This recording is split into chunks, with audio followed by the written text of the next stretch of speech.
Warning. This video contains opinions from a college-educated American who's been called a lot of various things. An artist, a visionary, a fool, a hooligan, a good friend, a SOB, even the world's most interesting man. And take it or leave it. This is some of my thoughts I'm going to be sharing with you. And, if you're not into this sort of topic matter, this is going to be more of a philosophic opinion piece. If you're not into discussing the First Amendment or if talking politics gets you going, please you don't need to watch this video. You can hop off right now. I'd love to just talk about other things that you might like in other videos, like my Write Play podcast, or watch my short films. And you can see that these things are a little bit more, aligned with what you want, because I'm not here to make anyone mad. I'm just here to talk. And sometimes you risk making people mad when you do that. So if you're not here for free speech, practice what you preach. Practice what you peach. Where's Princess Peach at? Where's she at? Anyway, if you're not here for free speech, please practice what you preach. Don't leave hate speech in the comment section, please. And scroll on. If you don't want to jeopardize your perception of me, and you just want me to be an actor, an artist, a friend, you see, then please just scroll on. But if you're here for this part of the song, I believe we can all get along. P.S. Don't sue me. So why am I doing this? Why am I even making a video like this? I'm an artist, first and foremost. That's why. And art is deep. It's political. It's holistic. It's religious. It's philosophic. Maybe philosophical, maybe that's the right word. And art is more than feel good, whatever. And you see art being used throughout human history to express ideas.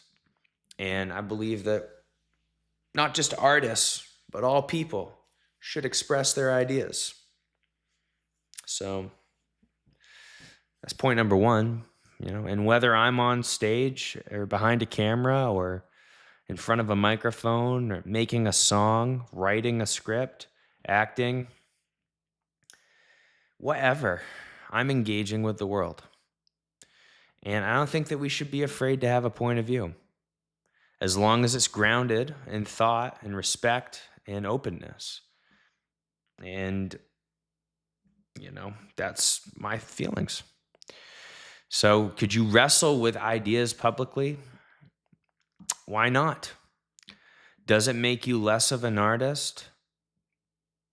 Might make you more of one. Not because it tells people what to think. Art is not supposed to necessarily do that. We have a different word for that.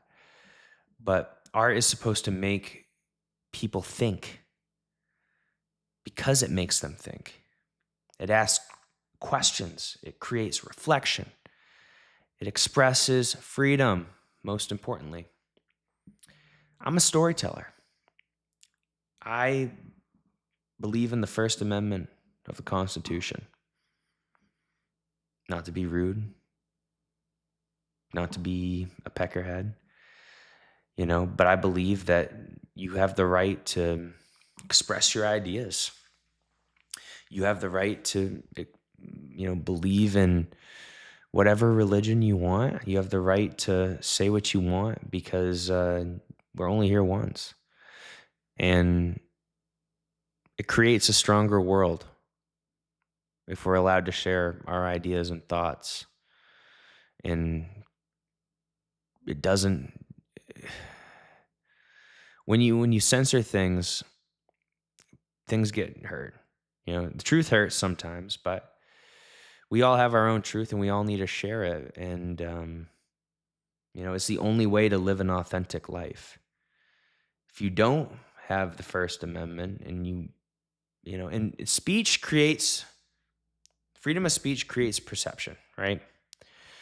So you need to choose to live life truthfully at some point, because if you don't, you'll be living a lie, and you will be living in an altered reality.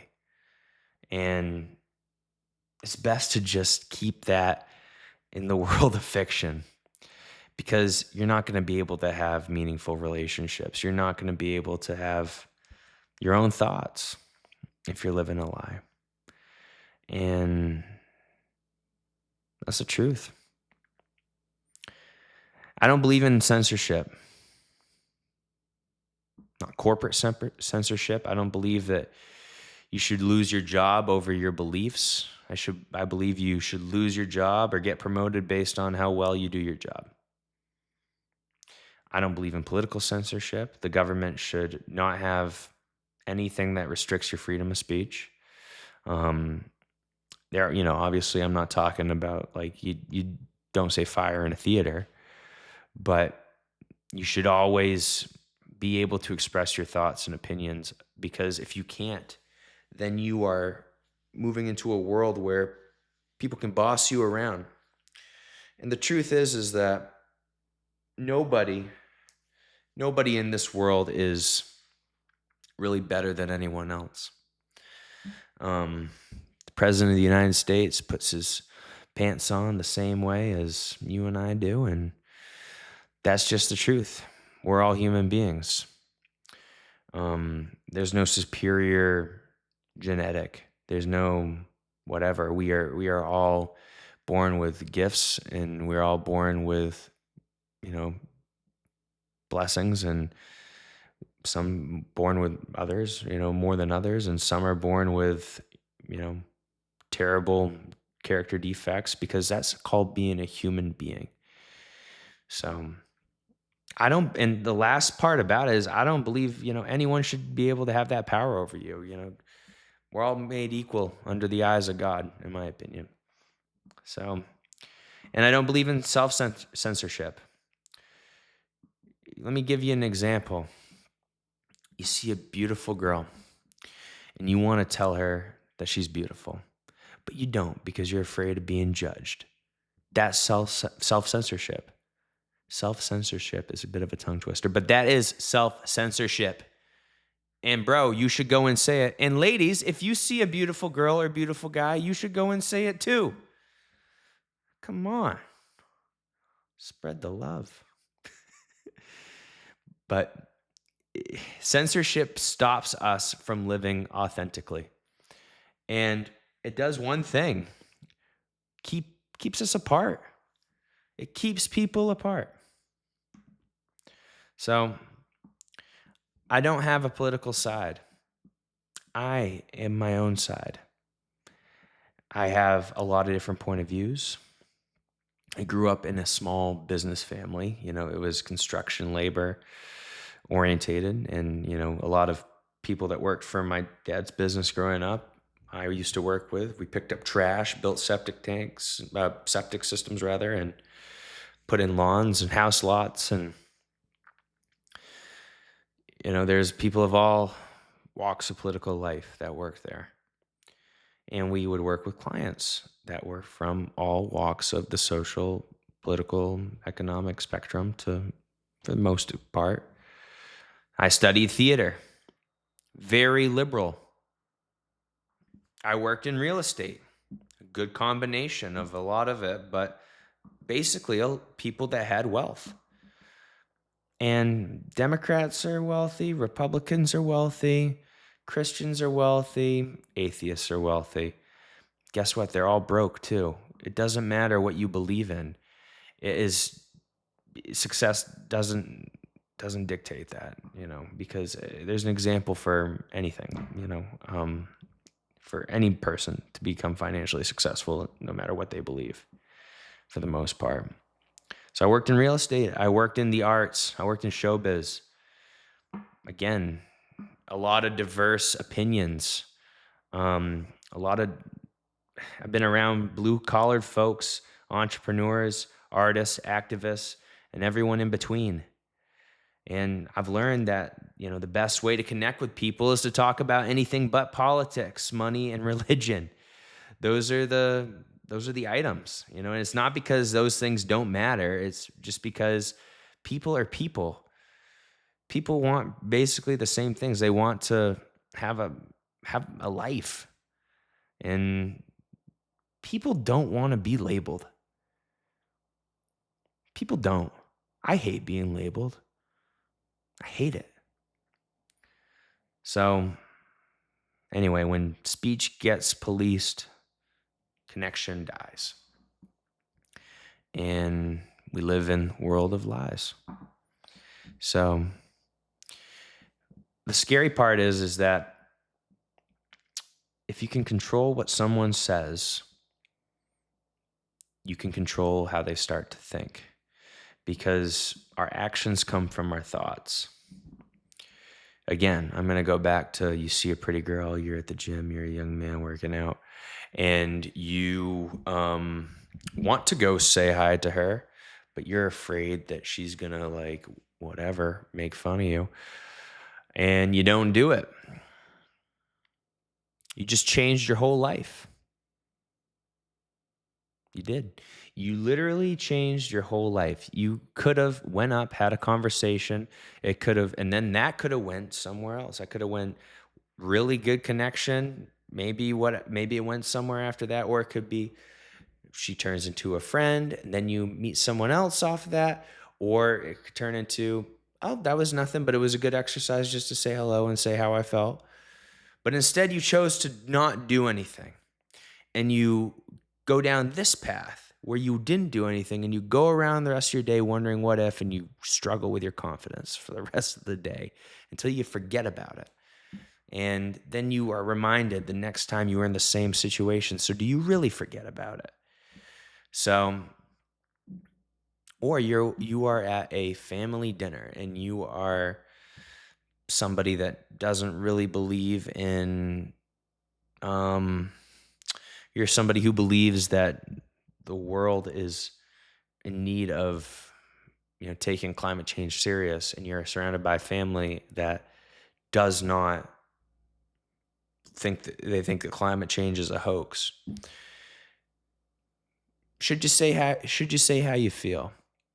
You should. If you can do it respectfully and you can be willing to listen to others, you shouldn't be afraid to say how you feel in that moment, because then your family doesn't really even know you.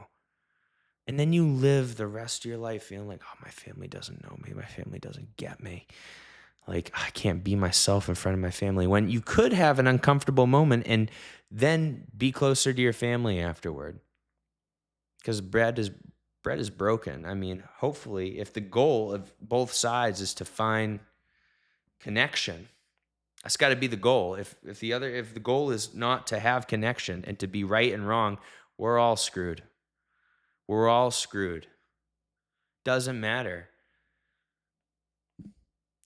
Nobody is the most brilliant rocket scientist when it comes to all things human connection. Like, there's no right and wrong on these things. There's discussion, and there are things that are more right than others, and there are things that are more wrong than others. But it's all the pinch of salt. It's all the flavoring of it at the end of the day, because we're really lucky if we get more than 80 years on this planet.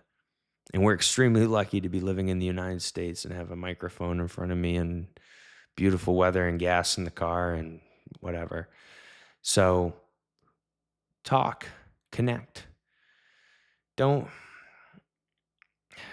succumb to the divide and conquer mentality of social media and the world and politics of the United States. Life doesn't come with hashtags. Life comes with headlines and bumper stickers. But life comes with shared experience, and you can't have that if you don't choose to be yourself. So go be yourself. So I've been watching a lot of people hate each other. Um, I've been watching a lot of arguments, not just on CNN and Fox and on Forbes and the Oscars and the Daily Wire, X. I'm seeing on my own Facebook of people in my family. And I just hate it. I hate it. I love that we're able to connect and talk to people about what we believe in, but I think that we're missing the point. The point is not right or wrong. That's not the point. The point is not that at all. American politics has just turned into a character battle. It's not even about policy. It's not even about what is going on. Life is good here. You know, how close are we really to the collapse of the United States?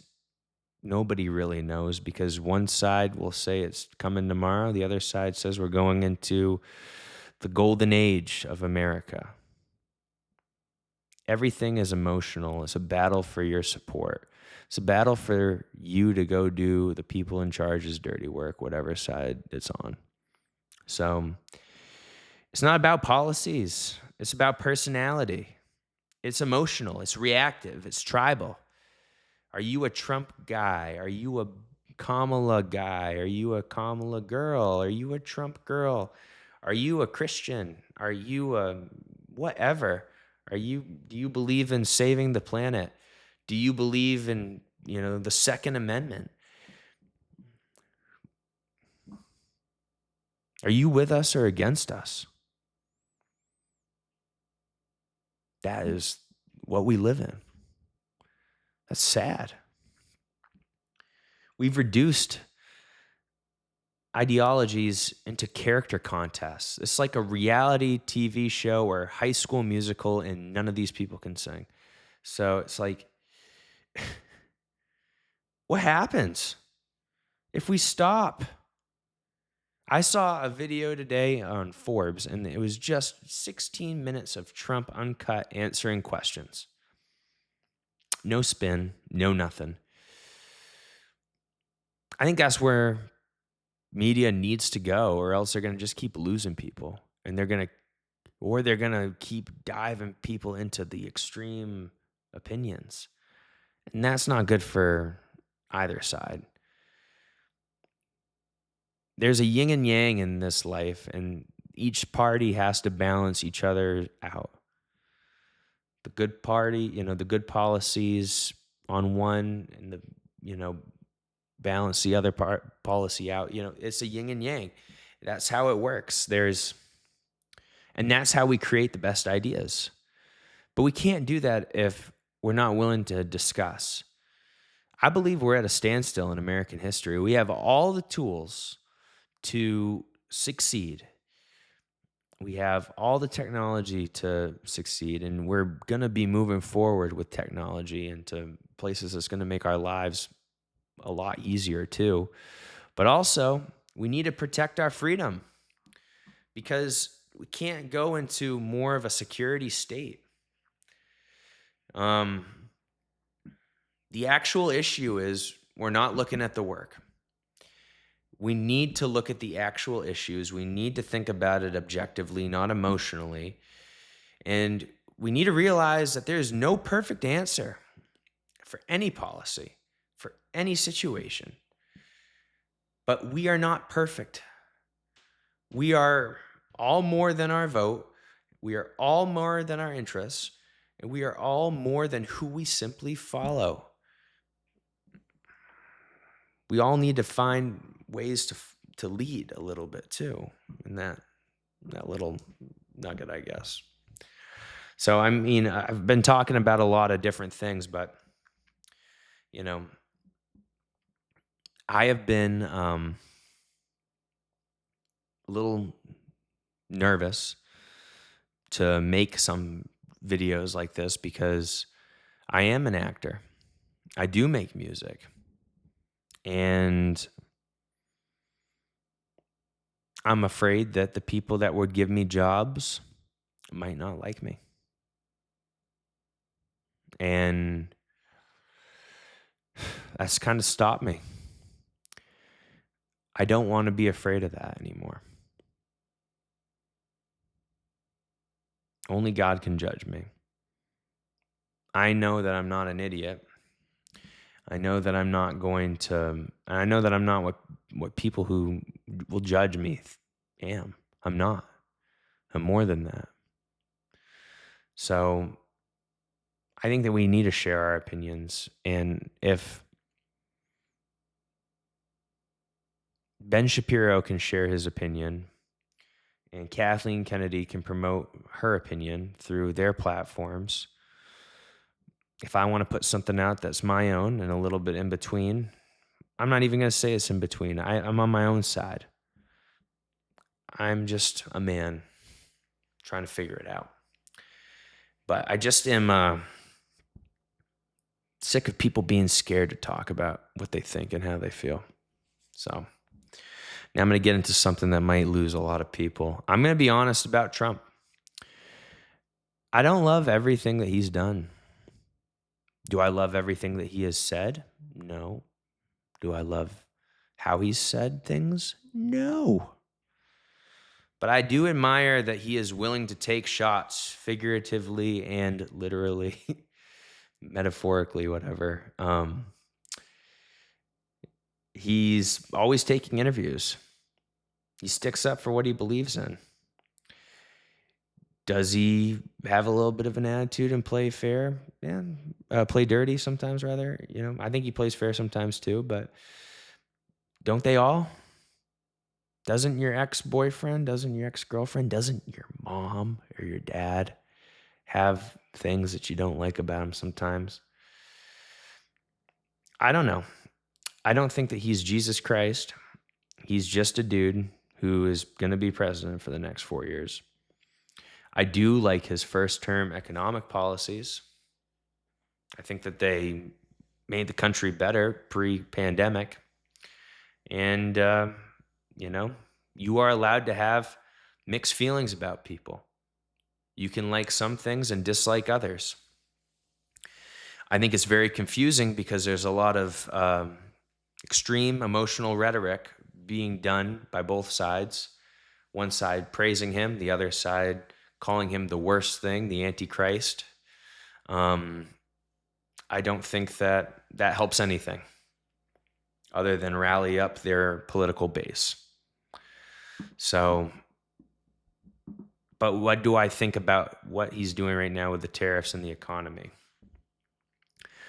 I think that hopefully in the long run, the tariffs and the government efficiency program, DOGE, will be good for the American middle class, which ultimately means it's good for the lower class and good for the upper class. If the middle class thrives and people from the lower class can jump to the middle class and people from the middle class can jump to the upper class, that means the United States is exactly where it needs to be, and the quality of life is going to be epic here. And that requires a lot of transparency because there's been a lot of deception.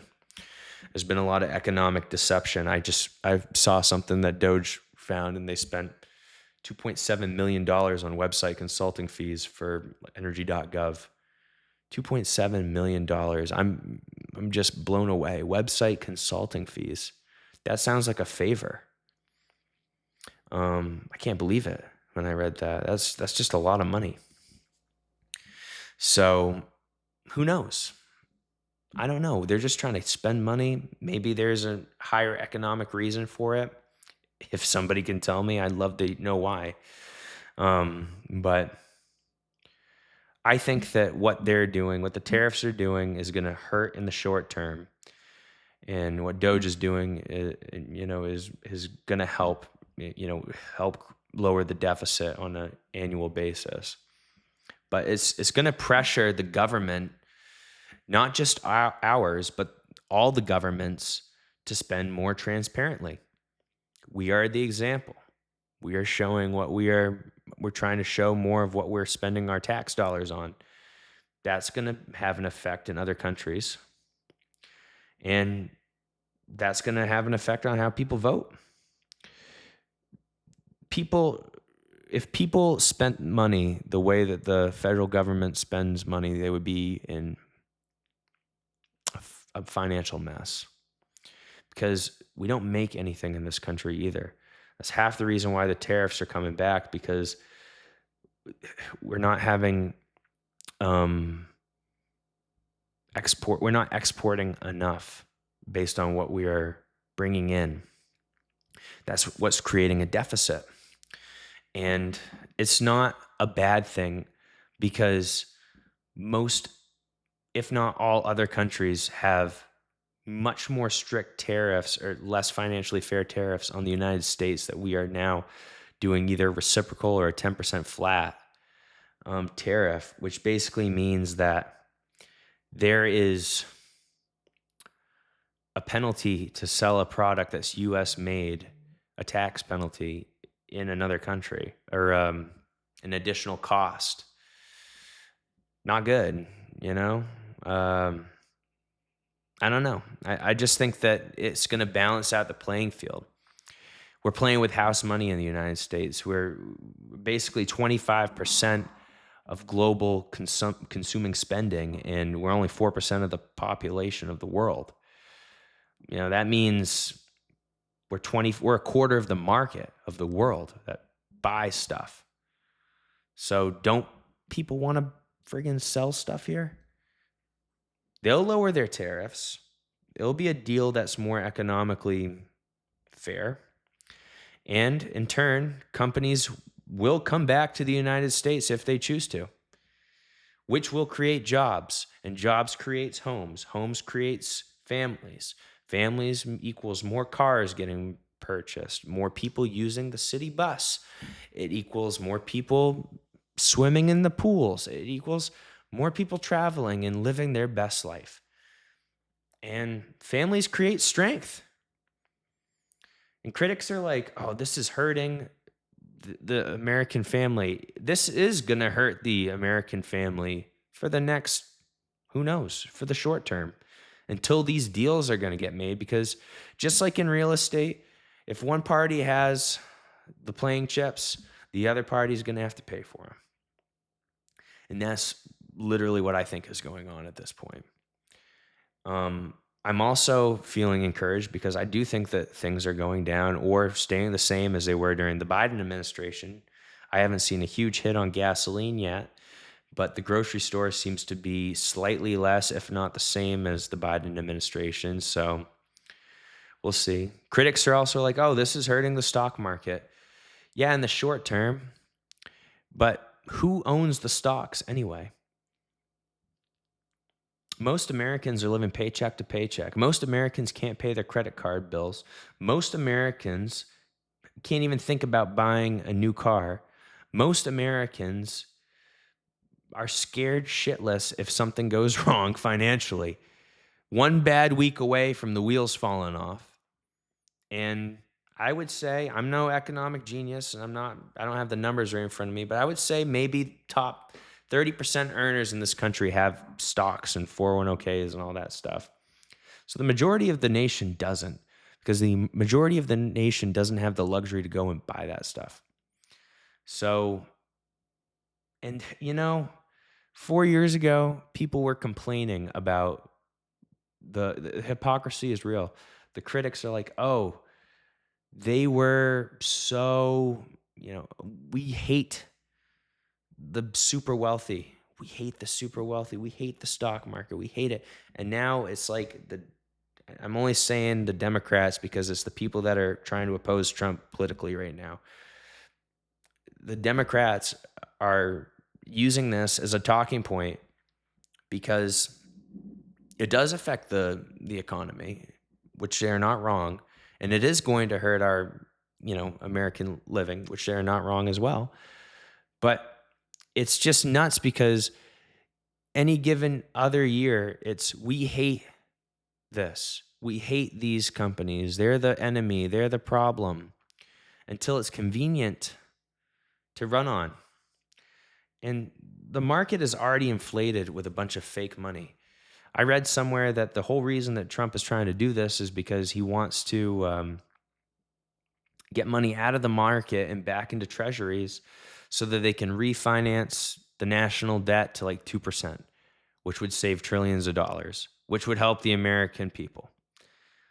Let's just see if this works. Let's wait and see. Who's to say? I don't know. But I do know the market is already inflated. And, let's not forget too. Wouldn't you rather know that products are getting made in the United States ethically? And what I mean by that is they're not getting made by children. They're getting made by people that are at least going to make 15, 20, 30 bucks an hour, 40, who knows?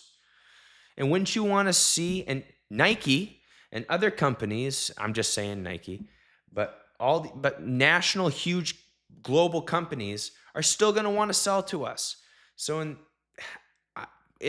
I hope that what they would do is they're going to have to lower their profit to sell to the American people, but also it's going to create more of a middle class because there's more jobs here and there's more spin-off jobs that come from those industrial jobs. I would rather know that stuff is getting made in the US because we have laws that protect against, children. They work 100-hour plus, slaves, whatever you want to call them. And plus there's no environmental regulation in some of these countries like China compared to the United States.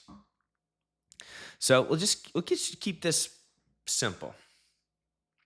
Let's just say your neighbor across the street is selling lemonade and your kids are selling lemonade. But this is the analogy I'm going to use. I think that it might be kind of funny, but we'll call it what it is. If your neighbor is across the street and keeps selling lemonade and it's made with child labor laws and is causing pollution, and your kids have a lemonade stand, but if they want to sell across the street, it gets taxed on anything that they sell on that side of the street.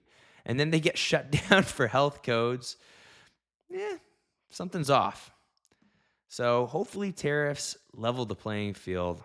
Will they work? I'm hopeful that they will. If they don't work, am I going to be like, yeah, well, they could have, I'm just going to be like, yeah, I thought they were going to work. Because I can be wrong. I'm always right. I'm always Mr. Right, but I can be wrong sometimes. So I'm hoping that they're going to work. I know that they're going to sting. The stock market is down, so I do think that it's going to be not a bad time to buy, but I'm not an economic person. I just always know that markets are cyclical after working in real estate. It always comes back around. That's just my opinion. That's not my financial advisor advice. Please don't sue me. Started the whole video off by saying that. But I just don't think that we should buy stuff that if we could build it in our backyard and give a job to our neighbor and know that it's not affecting the environment in the level that it's affected in some coal plant in God knows whose country, then I think we should make them here. I think it's better for the world as a whole. Probably not better for a huge mega corporation out in that country, but it would be better for the normal American citizen and better for the environment. So probably better for the world. Just my opinion. I'm not an economist. I don't really care what you think. Maybe that's wrong. So I know I'm probably gonna be like hated in some way. I'm sorry. I'm not doing this for clout. I am not. I'm doing this because I want to speak my mind. I'm doing this for my own clarity. If you can't have peace of mind, then what do you got? So everything in life is a blessing and a curse. There's good and bad and good. So It just depends on being able to listen and being able to try to communicate and try to have an exchange that's respectful. And I want to be part of a generation that thinks for itself, that listens, that speaks, and creates. So just know this: I'm not your enemy. I'm just a wild Blake with a microphone. Till next time, thanks.